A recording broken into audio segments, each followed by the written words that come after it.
The deck was a shambles. Men lay dead and dying. There was split woodwork, a welter of broken mizzen and sagging sail, dust and grime, and the reek of powder. A ball screamed through the rigging overhead. Another tore the sea into wild foam beneath the galleon's stern. She seemed to stagger, to reel, to list heavily to port. From his quarter-deck, Don Juan de Narvaez gave a sharp order. His lieutenant went running down the companion into the waist of the ship. Soldiers crowded there in steel breastplates and chased morions. They had halberds and pikes, and some held long double-edged swords. They looked out to sea, to where the smaller ship came steadily on, the red cross of St. George flying at her mainmast head. They were sure now that it would end in a hand-to-hand fight. They were even glad of it. They knew themselves to be the finest soldiers in Christendom. What chance could these bold English have against them at close quarters?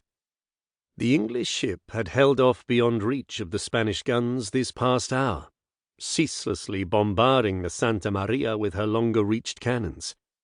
The soldiers in the waist did not know how serious was the damage she had wreaked, but they were fretting and nervous from their impotence and their forced inaction. Now the English ship drew nearer, the wind filling her white sails and bearing her on like a bird through the scudding waves. Don Juan watched her come, and saw his guns belch fire upon her. But she was close, and there was little damage done, full half of the Spanish guns shooting above her from the overtall sides of the galleon. The Venture, and he now knew beyond all doubt that it was the Venture herself, bore down upon them undaunted. She came up alongside, discharging her fire into the galleon's waist, and passed on unscathed. Drawing a little ahead of the Spaniard, she wore suddenly, came sailing across the galleon's bows, and raked her cruelly fore and aft. The Santa Maria was riddled and groaning. There was panic aboard and a hopeless confusion. Don Juan knew his ship was crippled and cursed softly in his beard. But he had cool courage enough, and he knew how to rally his men. The Venture was coming round, and it was evident that she meant to grapple the larger galleon now. Well, therein lay hope. Let her come. The Santa Maria was doomed, but aboard the Venture was el Beauvallet.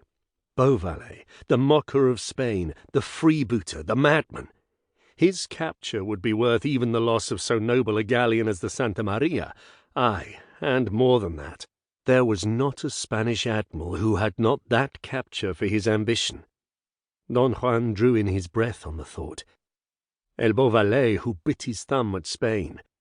If it should fall to his lot to take this man of a charmed life prisoner for King Philip, he thought he would ask no more of life. It had been with this in mind that Don Juan had challenged the ship when she hove into sight that afternoon. He had known that el Beauvallet was sailing in these waters. At Santiago he had seen Perinat, who had sailed forth to punish the Venture not a fortnight ago. Perinat had come back to Santiago in his own longboat, biting his nails, a beaten man. He had talked wildly of witchcraft, of a devil of a man who threw back his head and laughed. Don Juan had sneered at that, the bungler Perinat. Now it seemed that he too stood in danger of having bungled.